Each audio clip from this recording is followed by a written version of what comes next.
நமஸ்காரம். ஆஸ்ட்ரோலஜி ரவீன் கரண். நான் யாரு எனக்கு தெரியலையே, என்ன கேட்டா நான் சொல்லவது இல்லையே. இசைஞானி, இசை சூரியன் இளையராஜா அவர்கள், ராஜா சார் அவருடைய ஜாதகம். கிருத்திகை நட்சத்திரம், ரிஷபராசி, ரிஷப லக்னம்.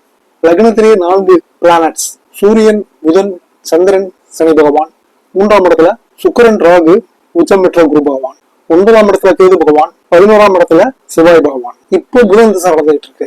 மதுரையில பண்ணைப்புறத்துல பிறந்து இன்னைக்கு அகில உலகத்துல இருக்கிற எல்லோருடைய மனங்களிலும் வாழ்ந்துகிட்டு இருக்காரு அப்படின்னாக்கா என்ன மாதிரி ஒரு ஜாதக அமைப்பு. அவரை கேட்டோம்னா அவர் என்ன சொல்லுவாரு, என்ன இந்த பூமி கொண்டு வந்த சாமி ஏன் படைச்சானோ. டீடைல்டு வீடியோ நாளை. ஓம் நம சிவாயம். ஆஸ்ட்ரோலஜி ரவீன் கரண்.